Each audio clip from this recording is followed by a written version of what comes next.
I think beauty is cliche, but it's on the inside. It honestly is beauty is empathy. If you can see things from someone else's point of view, even if you don't agree with it and empathize with them, that to me is beauty. So if you don't have that and you got it on the outside, like you're really missing out.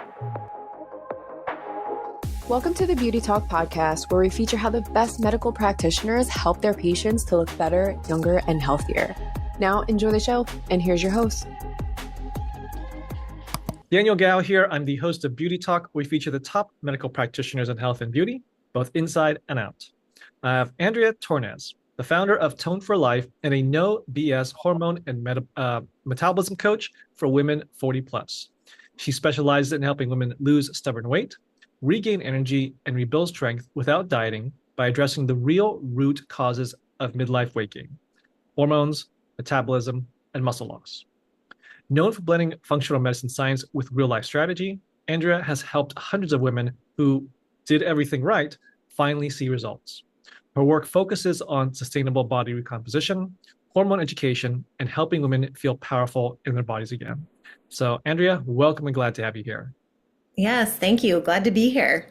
Yeah, so let's start kind of at the top level. How did you first get interested in I'll call it the medical field? Yeah, well, I have, I myself wanted my body to look great. I was in dental hygiene, so when I first started out, but I started working out and using weights, and I couldn't believe the difference that my body, changed as far as toning and just looking overall better in my 20s. And so that's when I decided, you know what, I really would love to share this with more women because I see women over on the cardio machines all the time. And I kind of found a secret I felt like that I wanted to share. So that's what got me started. And then what keeps me in it today is just figuring out and evolving more with women's chemistry, biology, as to what is actually going to move their body forward. Okay. And what was it that caused you to want to start your own business doing this? I mean, why not just work for a medical practice or some other place that helps women with this? Like, why did you want to start your own thing? Yeah, I think I've always, been an entrepreneur at heart. Like I was always interested in, kind of working on my own. And one of the things they don't tell you as a personal trainer is that I've never worked at a gym where they just filtered clients to you. So I never experienced that. I created that for other trainers when I built my gym. And I thought, you know what, not every personal trainer needs to be good at sales, but that was something I learned early on, that you could work for a company, but that didn't mean they were going to give you clients. Like you really had to sell yourself and understand how to do that. And so I went back to school for communications degree, actually to kind of further that and then start my own business and help people who are really good at what they do, but not necessarily on the sales front. So I guess that's more my entrepreneurship spirit. Got it. Okay. So now I want to dive a little bit deeper into what you do, because I think there's a lot of misconceptions, a lot of myths out there, a lot of misinformation about how do you lose weight, how do you keep it off. So let's start off with this. As far as if a woman in 40 plus, she believes that, hey, she's putting on some more weight, she wants to lose the weight, so she's just going to eat less and just move more.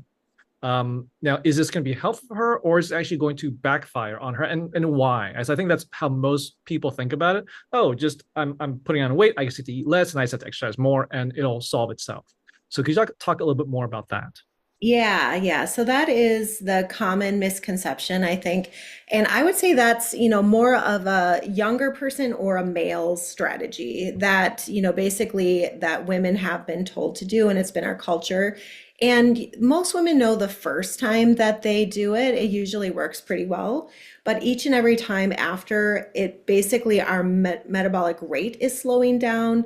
Not to mention, over the age of 40, we then have our estrogen, progesterone, our testosterone, and cortisol levels are all kind of coming into play. So another stress like under eating and over exercising truly is not going to burn fat and help your body look tight and tone.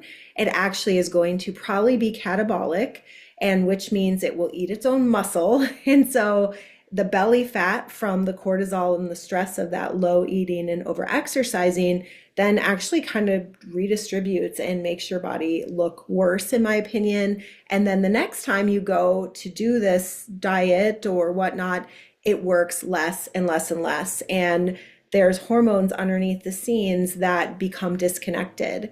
And so then it just really doesn't work because your thyroid's not utilizing, doing what it should. And your sleep gets disrupted, energy, your hair, your skin doesn't look as good. So that to me is not a very good strategy.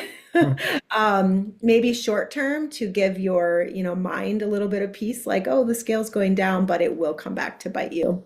Okay. And I want to dive deeper into the hormones. You mentioned some hormones, estrogen, progesterone, testosterone, even and cortisol. Now, particularly my understanding is that when women get to be 40 plus, they're going through perimenopause, menopause, hormones play a really big role in it. So even if they are dieting and exercising, that's not enough.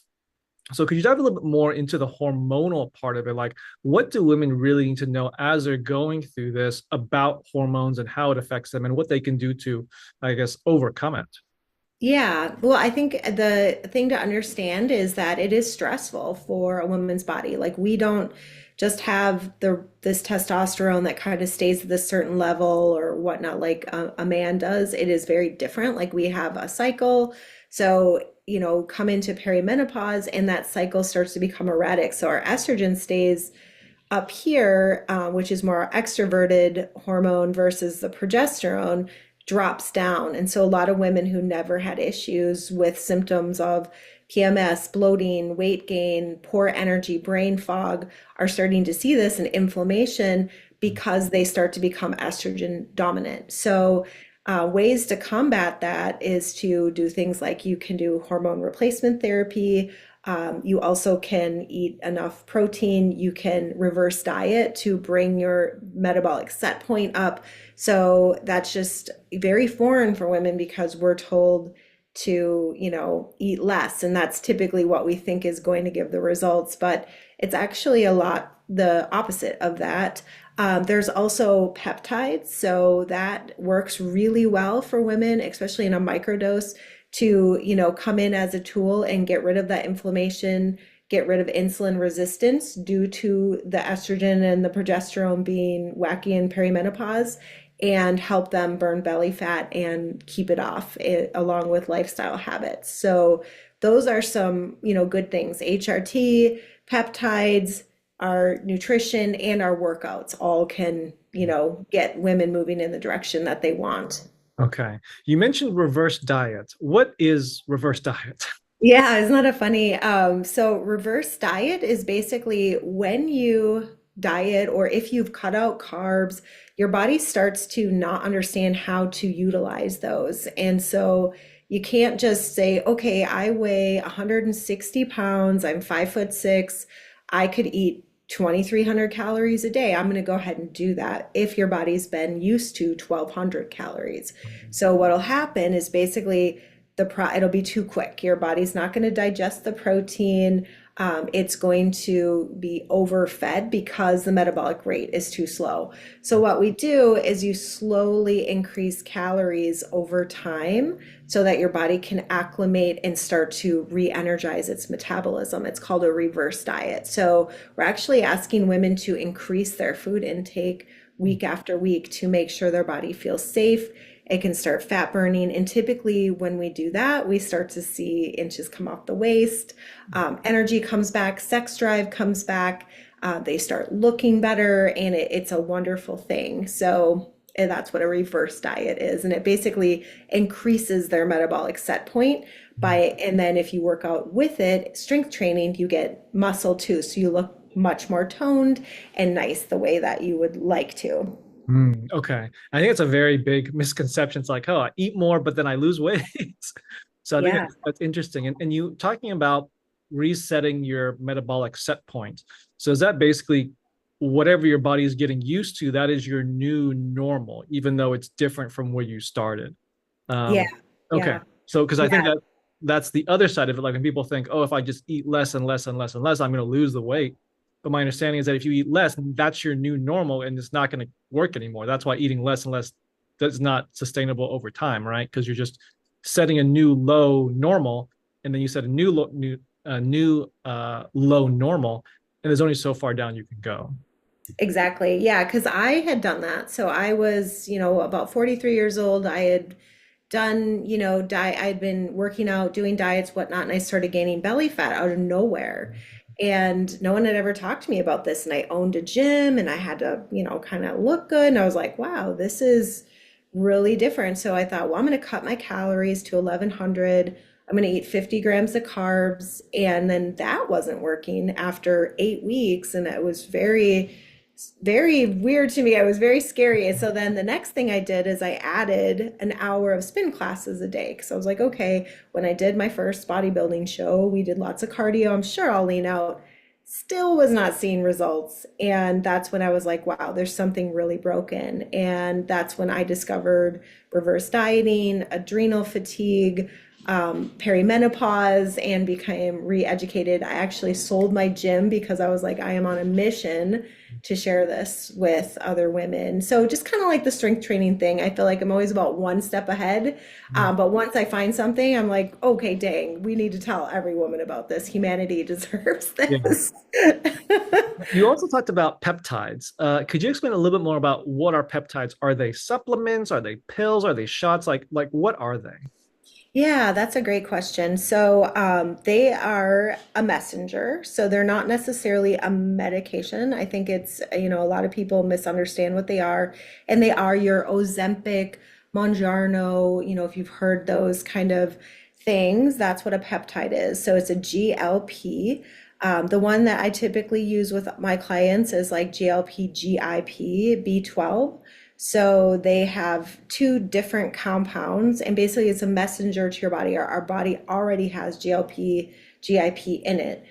It just is a very slow increase. And I like to do it in a microdose way because then you don't lose your appetite. You also don't have a lot of food noise, but it takes down that inflammation, the cortisol, so that your body can regulate its blood sugar, and suddenly you start burning fat, and it's much, much easier. So, but it's not high enough to get all of those side effects you've heard about. So to me, it's just genius. And then you put together habits and lifestyle like lifting weights, and you're actually gaining muscle in this process. So when you come off the peptide, you're going to be in really good shape. So it's a wonderful thing.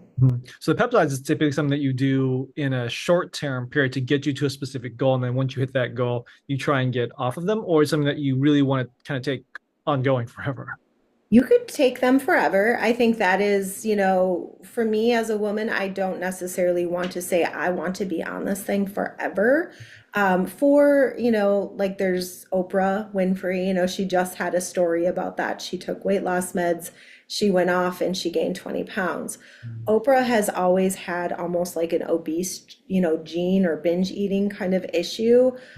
So for women like Oprah, I don't know, that might be something, yes, at a low dose, if it's helping her A1C, she keeps the weight off, and she's always struggled with food noise. That may be something that she probably wants to keep as long, as it's doing well. And they do have long-term studies on these. But for somebody who is 10 pounds off and is in perimenopause, I feel as though we should have an exit strategy. So, yeah. Okay, got it. Now, I want to go back to diet because you mentioned some things I think will blow a lot of people's minds when it comes to food and eating. But do people really need to diet? Is that part of the weight loss goal? Or is there something else that they can do without having to diet? Right. No, I don't really believe in diets. I actually think they're very harmful. They just create a cycle, and I think they were created, out of a woman's need to maybe want to feel smaller or unseen in some way. And that was more what they were for. And so we should eat less. We should be, a certain way. And typically, no, you really should be fueling your body. And we have testosterone just like men. So we should be maintaining and keeping muscle, which does we should be eating 1,800 to 2,500 calories a day, which isn't a diet. It's just basically eating maybe cleaner foods that are from the earth, from the ground, maybe um, meats and things like that, along with legumes, and staying away from the processed foods in the US is, I think, where a lot of people are getting stuck more. Okay. And I think that kind of ties into you've mentioned it's really not a motivation problem, it's more of a physiological problem. So, because I think a lot of people, especially now that it's January, beginning of the year, everyone has a New Year's resolutions. Oh, I'm gonna get fit this year and all that. But can you talk a little bit more about that? Like, it's not a motivation problem, it's physiological. Yeah, especially over the age of 35, 40, what we're taught is move more, eat less, and physiologically, that just doesn't work. What it does is it staves off muscle, and then you can't adhere to it. And so then suddenly all of these things that should be working in your body become dysregulated. So it's not that a woman is not disciplined, it's that they are just doing it the whole just wrong. So then their body will talk back to you and it's not going to give you the results that you're looking for. And so, yeah, I never have a woman, I feel like if they are on a call with me and we're working on things, they are not disciplined. They are thinking about it almost every day. And so it's more physiological, like they don't understand that eating more, which is the biggest fear that they would then gain weight, is actually their way out of this issue. So, Okay. Now, we talked about some of these misconceptions, and so I want to kind of keep within that vein of busting these myths. Aside from the ones that we already talked about, are there other myths or misconceptions that you hear all the time that people need to know it is a myth?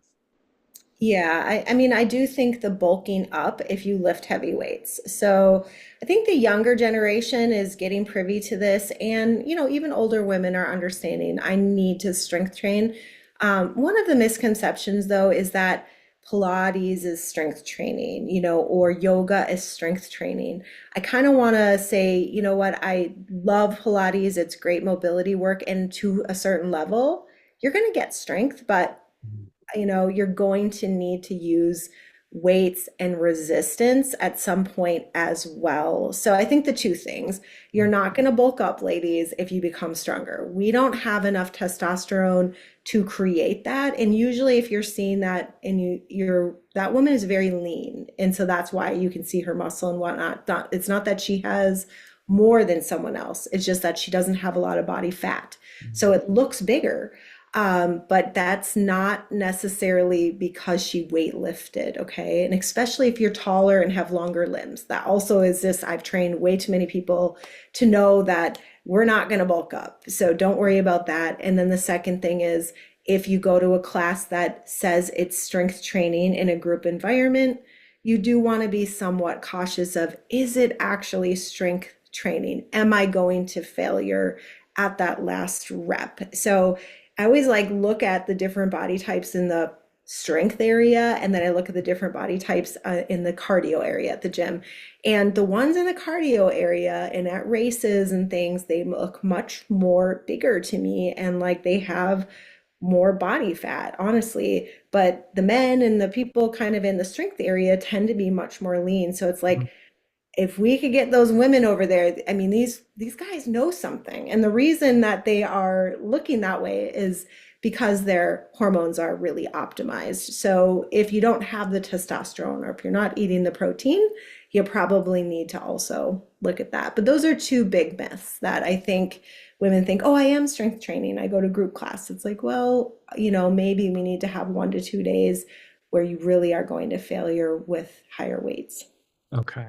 Great advice and great way to great myths that for us to bust. Now, let's say that somebody is looking to lose the weight, try and find somebody who can help them on this journey. Let's say they just don't know anybody, they're looking for someone. And especially with all the talk out there with social media, with so many things, there's so much information out there, a lot of it bad information. What advice would you give to someone as they're doing their search, trying to find someone who can help them with their weight loss journey? If they're in the woman 40 plus going through perimenopause, menopause, potentially having issues with hormones, what advice would you give to them as they're doing their search to find that right person? Yeah, I would say, if you're looking for a personal trainer, like or nutrition, like maybe I would start with nutrition first. And I know that sounds kind of backwards, but most of us think that it starts in the gym, and I can tell you I owned a gym, women do that tool. It helps, but it's probably not the lever that's going to move them forward the most. So starting with nutrition, and even better if they could start with someone who has a background and understands, functional medicine nutrition, along with, macros, that kind of thing. Like, so I would definitely look for someone in the nutrition realm, and then I would tune into, what questions are they asking me? Are they asking me like, do I still have a cycle? Am I gaining belly fat? Like, are they asking me questions that are pertaining to me? And are they listening to my goals? And is this something that's customized? Those are all really important things that I think gets missed out on, is that they have a one size fits all, or they're not really listening to what the woman is asking for and needing, and they're not tuning into what may be blocking this woman hormonally. So those are all, I know those are a little complex, but starting with nutrition, and some type of hormone, component, Mhm. I think is really, really important. And tuning into what are they asking you? What are their services? Because there's a lot of people who will tell you exercise alone will get you there, but I truly can tell you that you're going to need to understand how to fuel your body first Mhm. before that's going to work. Okay, got it. Now, let's say that as I want to try and get to, if someone is in like your typical type of audience, women over 40, trying to lose weight, maybe they've tried some diets, they've done a little bit of working out, but nothing has really worked. If this person's in front of you right now and she says, Andrea, I've tried everything, nothing's working. I eat the standard American diet. I tried to do some exercise. I tried some diets here and there, but nothing really ever stuck. Where would you advise her to start? Like you mentioned, kind of nutrition is kind of the first place you'd start, but like what would you tell her? Like go home and start doing this right now and kind of stick with this. Like simple things, not like a do these 20-point checklists. It's like where do they start?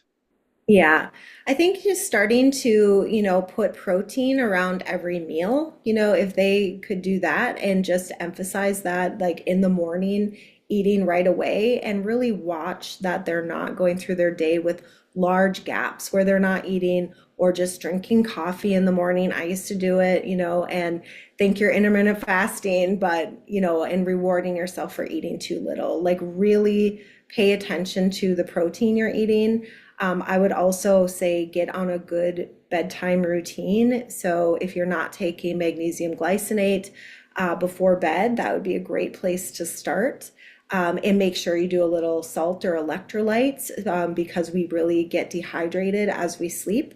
And that can disrupt sleep and melatonin and cortisol. And so that rest that you're getting is very important. So limiting screen time, sleeping in a cool room.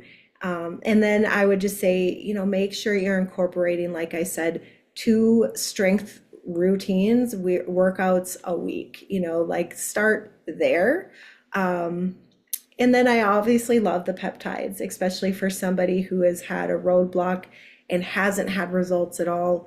Like, let's start on a microdose. Let's get you going there. So, but you also have to do the other things I talked about first. Okay. And you did mention fasting kind of briefly. What's your thoughts on intermittent fasting?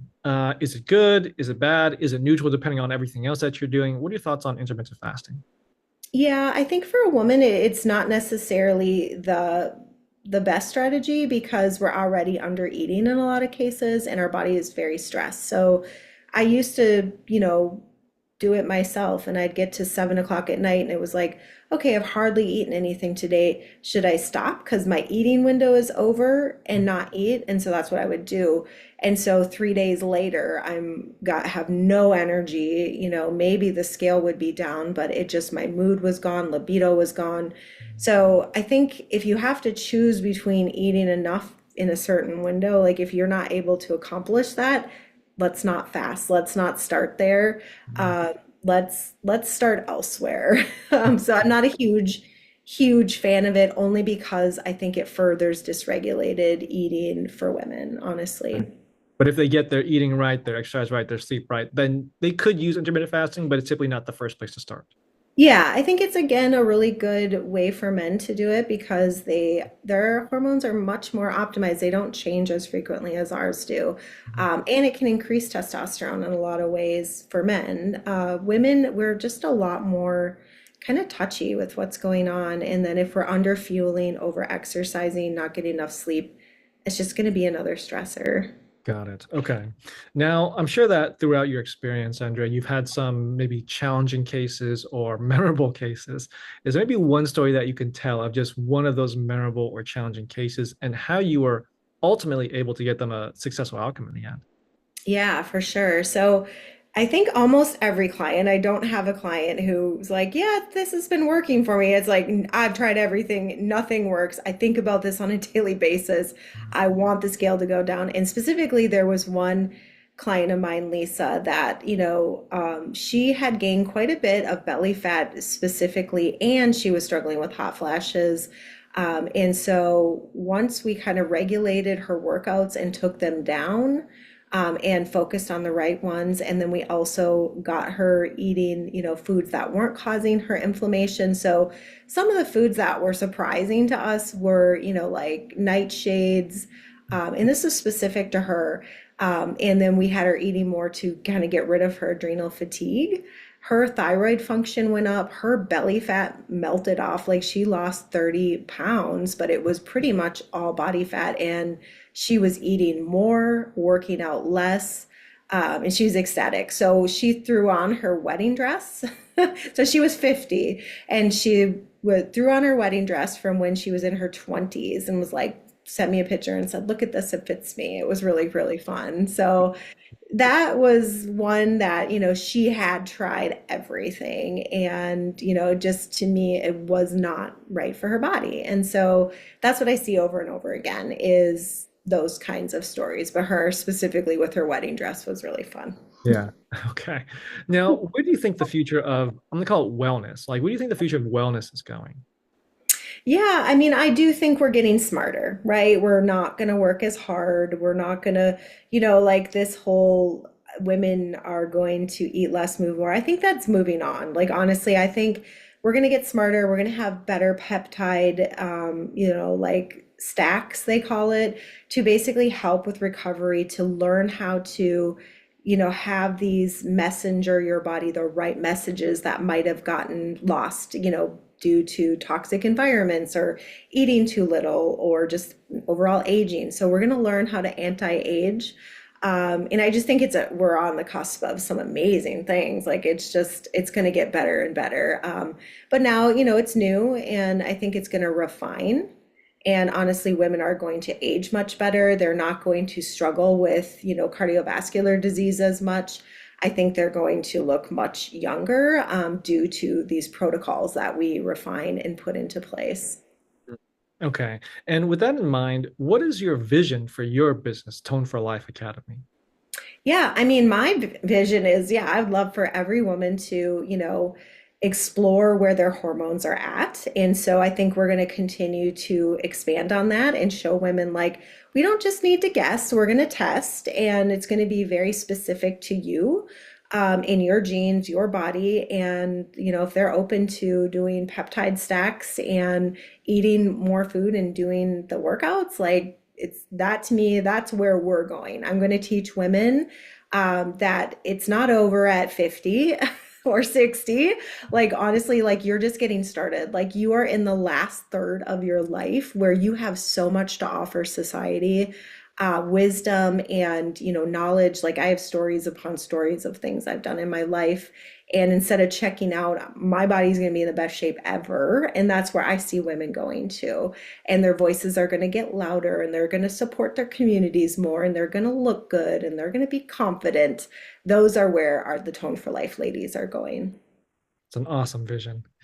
Well, Andrea, I have one last question for you, but before I ask it, I do want to point people to your website at toneforlifemenopause.com. Now, last question for you. What does beauty mean to you?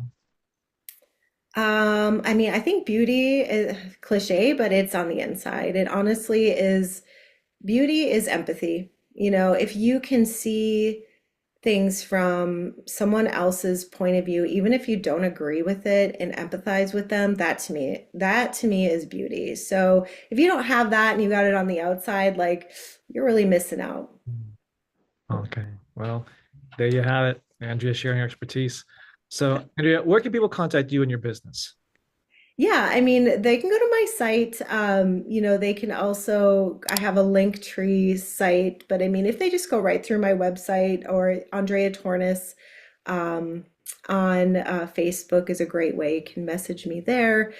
Very easy to reach, or Andrea Tone on Instagram. Awesome. Well, Andrea, this is great. I think we were able to bust a lot of myths today, hopefully clear up a lot of confusion that people have out there when it comes to weight loss. So thank you for coming on and thank you for sharing your message. Cool. Thank you very much for having me. I appreciate it. Thanks for listening to the Beauty Talk podcast. Any questions, please contact the practice directly with the contact information provided during the show. We'll see you again next time. Bye for now.